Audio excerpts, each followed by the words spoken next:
کہ جو کچھ تم کرتے ہو، جو کچھ تم کر رہے ہو، اس کے کچھ اعمال کا تمہیں بدلہ دیا جائے۔ تمہارے اندر گناہ تو بہت ہے، برائیاں تو بہت ہے، اور تمہاری روش جو غلط ہو گئی ہے، یہ روش تو تمہاری نہایت ہی زیادہ غلط ہے، لیکن تمام برائیوں کا، تمام غلطیوں کا، تمام گناہوں کا بدلہ یہاں نہیں دیا جا رہا ہے۔ یہاں تو بس تمہیں ان تمام گناہوں میں سے تھوڑے کا بدلہ دیا جا رہا ہے، تاکہ وہ بھی بدلہ اس لیے ہے تاکہ تم اللہ کی طرف پلٹ کر کے آؤ۔ یہ دنیا میں جو کچھ ہو رہا ہے اللہ تبارک و تعالیٰ ہمارے اعمال کی وجہ سے کر رہا ہے، اور ایسا اس لیے کر رہا ہے تاکہ ہم اللہ کی طرف رجوع کریں، اللہ کی طرف پلٹ جائیں۔ اگر ہم اللہ کی طرف رجوع نہیں کریں گے، اللہ کی طرف متوجہ نہیں ہوں گے، اللہ تبارک و تعالیٰ سے اپنی دوڑ نہیں لگائیں گے، تو حالات ممکن ہے کہ اس سے سخت ہو جائے۔ ایک بات تو یہ ہے، اور دوسری بات اللہ تبارک و تعالیٰ نے ایمان والوں کو یہ کہی، وَلَا تَهِنُوا وَلَا تَحْزَنُوا وَأَنتُمُ الْأَعْلَوْنَ إِن كُنتُم مُّؤْمِنِينَ۔ اللہ تبارک و تعالیٰ کہتا ہے کہ تمہیں گھبرانے کی ضرورت نہیں ہے، تمہیں رنجیدہ ہونے اور پریشان ہونے کی ضرورت نہیں ہے،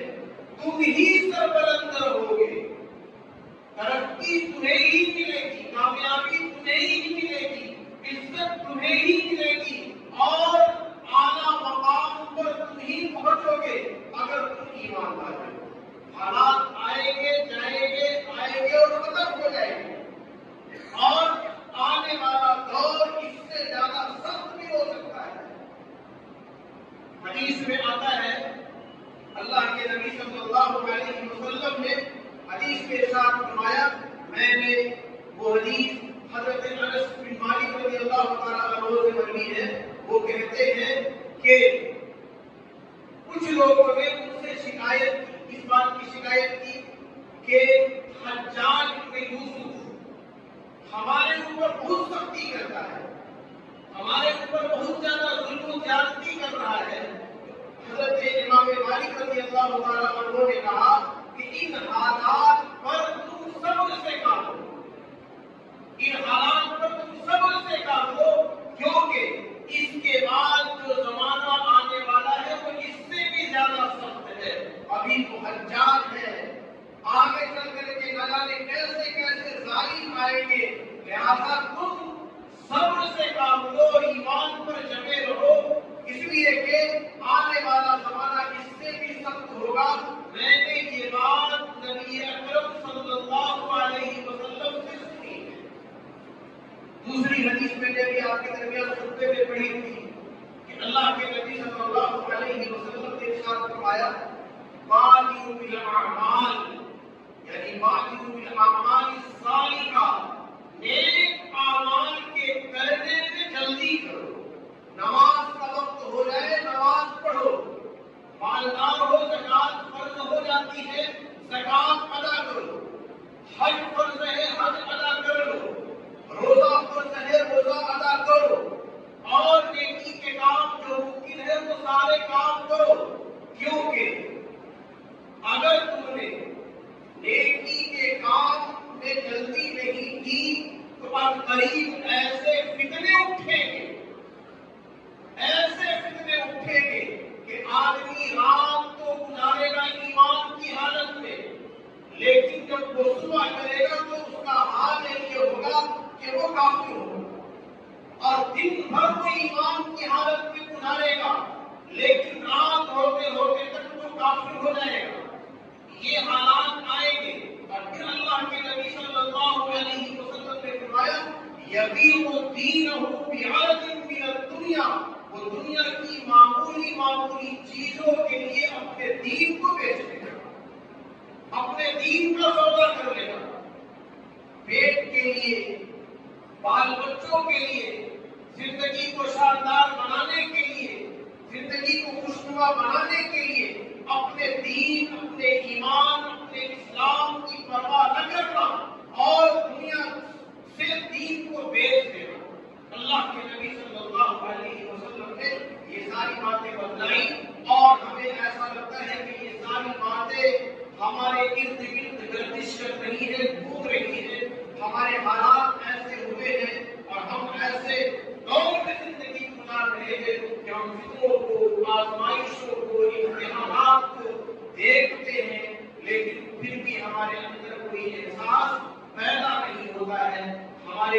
اس وقت جو سب سے بڑا کام ہے وہ یہی ہے کہ ہمیں اپنی زندگی کے بارے میں غور کرنا ہے۔ اللہ تبارک و تعالیٰ نے یہ بات جو کہی ہے کہ تمہارے ساتھ جو حالات آئے ہیں یہ تمہارے اپنے کرتوت کے نتیجے میں ہے، اور یہ بھی حالات اس لیے آئے ہیں تاکہ اللہ تبارک و تعالیٰ تمہیں بعض اعمال کا مزہ چکھائے، تاکہ تم اللہ کی طرف لوٹنے والے ہو جاؤ، تو ہم اللہ کی طرف لوٹنے کی کوشش کریں۔ اس وقت کا سب سے بڑا معاملہ یہ ہے کہ ہمارا معاملہ رجوع اللہ نہیں ہے، ہم اللہ کی طرف متوجہ ہونے کی کوشش نہیں کر رہے ہیں۔ علماء نے لکھا ہے اگر حالات بگڑتے ہوئے نظر آئے، حالات خراب ہوتے ہوئے نظر آئے، اور ایسا لگے کہ ہمارے اوپر آفتوں اور مصیبتوں کا سیلاب ٹوٹ پڑا ہے، پہاڑ ٹوٹ رہے ہیں، مصیبتیں آ رہی ہیں، ان مصیبتوں کے وقت میں اگر ہمیں اس بات کا احساس ہو گیا کہ ہمیں اللہ کی طرف پلٹنا ہے، تو یہ مصیبتیں آزمائش ہیں،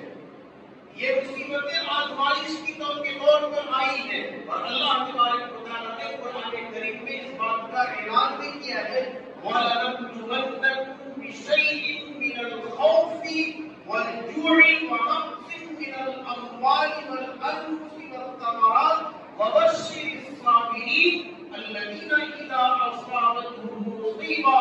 قَالُوا إِنَّا لِلَّهِ وَإِنَّا إِلَيْهِ رَاجِعُونَ۔ اللہ تبارک و تعالیٰ کہتا ہے کہ ہم تمہیں آزمائیں گے، اور صرف آزمائیں گے نہیں، کہتا ہے ہم تمہیں ضرور بھی ضرور آزمائیں گے، ہر حال میں تمہیں آزمائیں گے۔ ایسا ہو ہی نہیں سکتا ہے کہ ہم تمہیں نہ آزمائیں۔ آزمانا اللہ کی عادت ہے، اور اللہ تبارک و تعالیٰ نے ہر دور میں ایمان والوں کی آزمائش اور امتحان لیا ہے۔ آج اگر یہ حالات بگڑے ہوئے نظر آتے ہیں، اللہ تبارک و تعالیٰ نے کہا ہے کہ اگر تمہارے اندر یہ احساس پیدا ہو رہا ہے کہ یہ حالات جو بگڑے ہوئے نظر آ رہے ہیں ہمارے اعمال کی وجہ سے،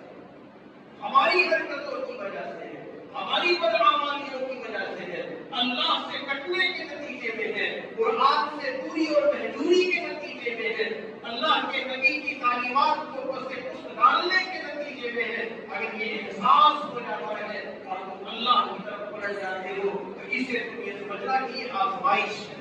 اور اللہ آزمائے گا ہر حال میں۔ کیسے آزمائے گا؟ بھوک سے۔ اللہ کہتا ہے کہ ہم تمہیں بھوک سے آزمائیں گے، اور پھر آزمائیں گے ہم تمہاری اولاد کا مطالبہ کر کے، تم سے تمہاری جانوں کا مطالبہ کر کے، تم سے تمہاری جائیداد کا مطالبہ کر کے، تم سے تمہارے مال کا مطالبہ کر کے۔ کبھی ایسا ہوگا کہ تم مالدار ہوگے، اچانک کوئی حادثہ ہوگا، تمہاری دکان میں آگ لگ جائے گی، آگ لگانے والے لگا دیں، یا شارٹ سرکٹ سے لگ جائے، یا کسی اور وجہ سے لگ جائے، یہ حالات پیدا ہوگے کہ تمہارے پاس میں ایسا معاملہ آئے گا کہ تمہاری ساری پونجی ختم ہو جائے گی، تمہارے سامنے نا امیدی کی گھٹا چھائی ہوئی ہوگی، تمہیں ہم آزمائیں گے۔ کبھی ایسا بھی ہوگا کہ بارش نہیں ہوگی، جیسا کہ اس سال ہم دیکھ رہے ہیں کہ سارے لوگ دیہاتوں میں بارش کے منتظر ہیں، لیکن بارش ایسی للچائی ہوئی نگاہوں سے لوگ بارش کی طرف دیکھ رہے ہیں، اور بارش بھی لوگوں کے ساتھ آپ بچولی کھیل رہی ہے۔ تو یہ اللہ تبارک و تعالیٰ کی طرف سے آزمائش ہے۔ اگر ہمیں اس بات کا احساس ہے کہ یہ ہماری غلطیوں کی وجہ سے اور بدعمالیوں کی وجہ سے اور اللہ سے دوری کی وجہ سے ہو رہا ہے، اللہ تبارک و تعالیٰ نے اسے آزمائش بنایا ہے۔ اور اگر یہ احساس پیدا نہیں ہوا، ہم نے کوئی تبدیلی اپنے اندر محسوس نہیں، ہم نے دیکھا حالات بگڑ رہے ہیں، حادثات ہو رہے ہیں، قتل و غارت گری کا ماحول ہے، کہیں پر آدمی محفوظ نہیں ہے، ٹرین میں سفر کر رہا ہے تو جو لوگ حفاظت کرنے والے ہیں وہی لوگ ہمیں مارنے کی کوشش کرتے ہیں اور مار دے رہے ہیں، مسجدوں میں گھس کر کے اماموں کا قتل عام ہو جا رہا ہے، علاقوں میں دہشت گردی کا ماحول بنا ہوا ہے، پھر بھی ہمارے اندر اگر احساس پیدا نہیں ہوتا ہے کہ یہ ہماری بدعمالیوں کی وجہ سے ہے اور ہم اللہ کی طرف نہیں آتے ہیں تو پھر یہ آزمائش نہیں ہے، علماء نے لکھا ہے یہ تو اللہ کا قدر ہے۔ احساس ہو جاتا ہے اور ہم اللہ کی طرف آتے ہیں، اپنے گناہوں سے معافی مانگتے ہیں، توبہ کرتے ہیں، اللہ تبارک و تعالیٰ کو راضی کرنے کی کوشش کرتے ہیں، تب تو یہ آزمائش سمجھے۔ اور اگر احساس نہیں ہو رہا ہے، لاوالی پر وہی ہے اور وہی معراج ہے، وہی بالکل دین سے دوری کا انجام ہے اور دین سے دور ہوتے چلے جا رہے ہیں، تو پھر یہ آزمائش نہیں ہے بلکہ یہ اللہ کا قدر اور اللہ کا عذاب ہے۔ ہمیں دیکھنا پڑے گا کہ یہ جو حالات ہے، ان حالات سے ہم کیا حاصل کر رہے ہیں اور کیا سبق لے رہے ہیں، ان حالات کے نتیجے میں ہم سبق کیسا لے رہے ہیں،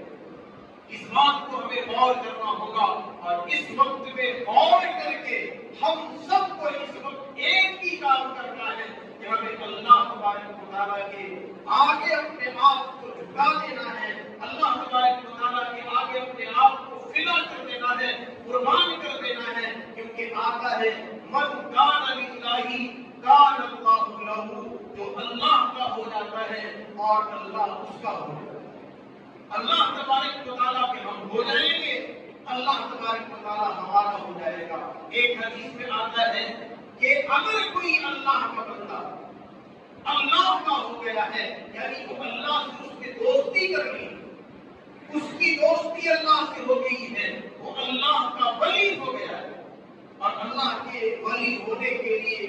بہت زیادہ کام کرنے کی ضرورت نہیں ہوتی ہے، بس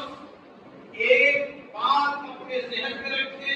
کہ اللہ تبارک و تعالیٰ نے ولیوں کے لیے جو شرائط